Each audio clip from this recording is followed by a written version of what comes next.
दोस्तों, इंसान की आज़ादी के लिए जद्दोजहद कई दहाइयों से चली आ रही है। इसीलिए हमारे सामने काफ़ी सारी ऐसी स्टोरीज भी आती हैं कि इंसान जेल से भाग जाते हैं या इससे भागने की कोशिश करते हैं, क्योंकि कोई भी अपनी ज़िंदगी सलाखों के पीछे गुजारना पसंद नहीं करता, भले ही वो उस सज़ा के मुस्तहिक हों।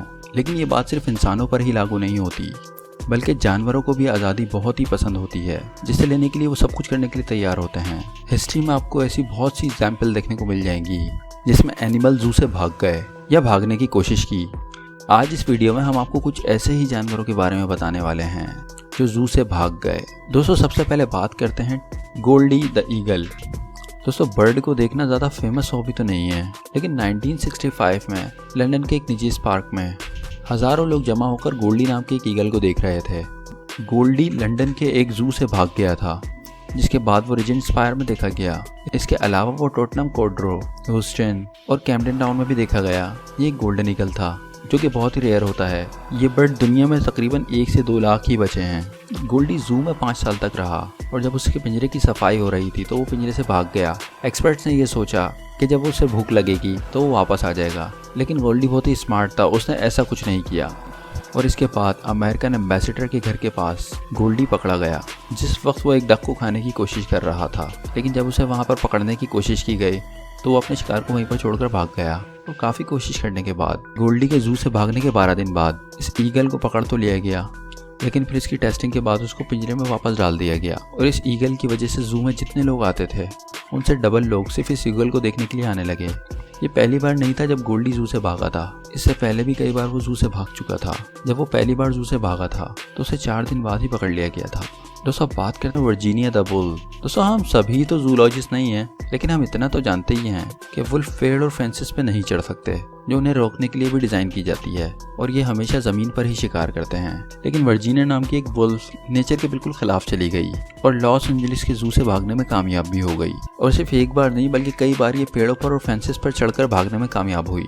एक बार जब वो जू से भागी तब 1 महीने तक जू एम्प्लॉयज़ वर्जीनिया को ढूंढते रहे और उन्होंने कई बार वर्जीनिया को देखा भी, लेकिन उससे पकड़ने में हमेशा नाकामयाब रहे। टाइग्रेस।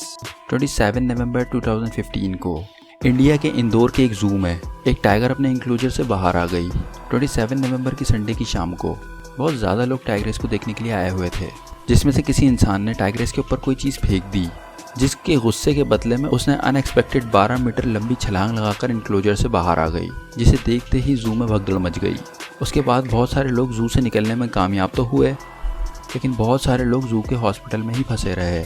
इसके बाद जू अथॉरिटीज़ को इस बारे में पता चला तो फ़ौरन उन्होंने टाइग्रेस को पकड़ने के लिए एक्शन लिया और तकरीबन 90 मिनट कोशिश करने के बाद उन्होंने इस टाइग्रेस को पकड़ लिया। फिर इसको दोबारा से पिंजरे में डाल दिया गया। इस टाइग्रेस के अपने इंक्लोजर से बाहर आने से किसी इंसान या जानवर को कोई इंजरी नहीं हुई। दोस्तों, अब बात करते हैं पेंगुइन 337। जू से सिर्फ ईगल ही नहीं, बल्कि ज़मीन पर चलने वाले बर्ड्स भी जू से भाग सकते हैं। इसमें अगर आपने पेंगुइन की ये वाली मूवी देखी हो तो आप देख ही सकते हैं कि ये एनिमल किसी भी जू से भाग जाते हैं। 1 साल का एक पेंगुइन, जिसे पेंगुइन 337 के नाम से भी जाना जाता था, ये पेंगुइन 2012 में टोक्यो सिटी में एक जू से भाग गया। ये जू की बाउंड्री पर चढ़कर जू से बाहर निकल गया और जब तक उसे एम्प्लॉयज़ देख पाते तब तक वो भागने में सफल रहा। जब ये पेंगुइन इस पार्क से भागा तब वहाँ का स्टाफ उसे ढूंढने में लग गया। इसके बाद एक जापानीज कोस्ट गार्ड को ये पेंगुइन दिखाई दिया, लेकिन वो भी इस पेंगुइन को नहीं पकड़ सका, जिसकी वजह से ये पेंगुइन 2 महीने तक जू से बाहर रहा। लेकिन 2 महीने के बाद इस पेंगुइन को पकड़ने में वो लोग कामयाब रहे और जब एक्सपर्ट्स ने इसकी जांच की तो ये बिल्कुल ठीक कंडीशन में था और 2 महीने तक बाहर रहने के बाद भी इसकी हेल्थ को कोई नुकसान नहीं पहुंचा। कोबरा फ्रॉम द बोरेक जू।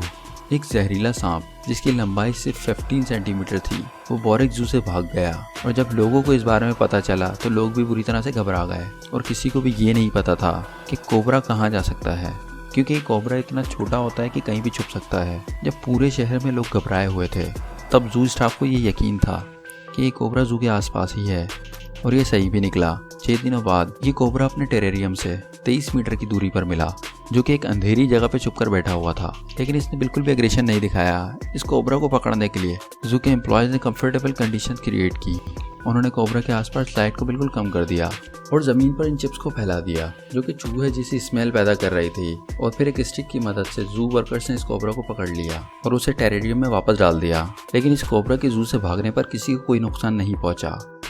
दोस्तों बात करते हैं रेस्टी द रेड पांडा। दोस्तों रेड पांडा को दुनिया के सबसे खूबसूरत तरीन जानवरों में से एक माना जाता है, लेकिन ये काफ़ी स्मार्ट भी होते हैं। इतने स्मार्ट कि अक्सर ये अपने पिंजरे से भागने में भी कामयाब हो जाते हैं। एक मेल रेड पांडा जिसका नाम रेस्टी था 2013 में ये वाशिंगटन के नेशनल जू से गायब हो गया। उस जू के एक शख्स ने उसको आखिरी बार तब देखा था जब उन्होंने उसको खाना खिलाया था, लेकिन अगली सुबह वो उन्हें चकमा दे के भागने में कामयाब हो गया और इस तरह वो उसको नहीं देख पाए। लेकिन वो किस तरह से भागा इसको आज तक कोई नहीं पता कर पाया, लेकिन लोग इसके बारे में फिक्रमंद भी थे क्योंकि कोई भी एनिमल इसको नुकसान पहुंचा सकता था और कोई भी इस एनिमल को चुरा भी सकता था। और दोस्तों ये रेड पांडा थोड़े रकून की तरह भी लगते हैं, इसलिए लोग उसे रकून समझकर भी ले जा सकते थे। लेकिन आखिर में ये रेड पांडा एडम्स मॉर्गन नामी एक इलाके से पकड़ा गया, फिर इसे जू में वापस ले आया गया। फिर दोबारा से लोग इस पांडा को देखने आने लगे। ऑरंगटन एलन दोस्तों ये एक बंदर की नस्ल है जो कि सैंडी के एक जू में रहती थी और ये तकरीबन 20 साल पहले ही मर चुका है। कैन इस जू की हिस्ट्री में सबसे पॉपुलर जानवरों में से एक था और ये एक रियलिस्टिक पार्टिक्स बन चुका था, जिसकी वजह से इसका नाम हैरी हुडनी भी पड़ गया था। कैन जू की एक्टिविटी में ही पैदा हुआ था, लेकिन उसे जू में रहना बिल्कुल पसंद नहीं था। जब कैन पहली दफा जू से भागने की कोशिश कर रहा था तो उसके बाद से जू के एम्प्लॉयज ने इस पर नजर रखना शुरू कर दी थी, लेकिन कैन को इस बात का अंदाजा था कि उसके ऊपर नजर रखी जा रही है, इसलिए बहुत ही अलर्ट रहता था। जैसे ही एम्प्लॉयज का ध्यान उससे हटता तो वो पिंजरे से भागने की कोशिश करता था।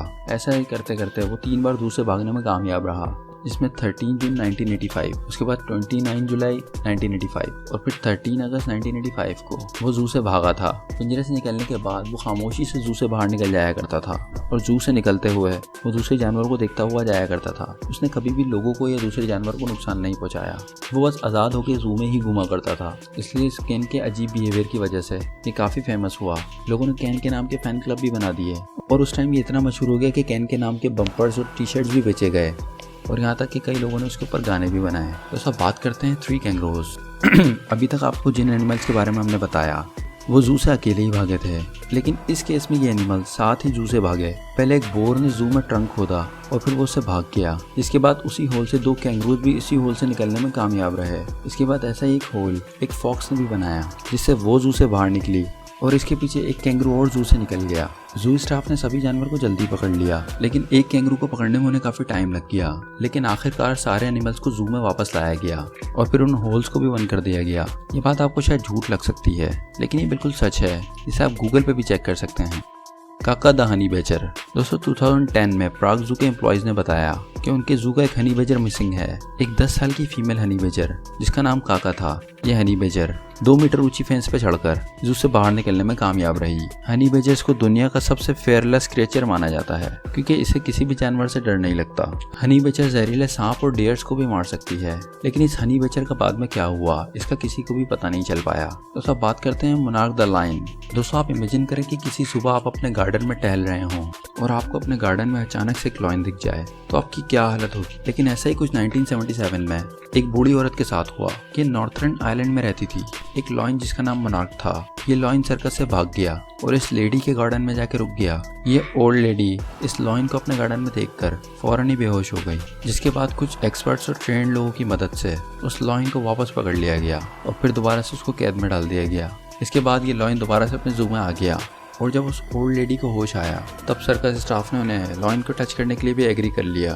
दोस्तों आपकी नज़र में एनिमल्स को कैद में रखना कैसा है, हमें कमेंट करके ज़रूर अपनी राय से आगाह करें। साथ ही साथ चैनल को सब्सक्राइब करके वीडियो को लाइक कर दें। शुक्रिया।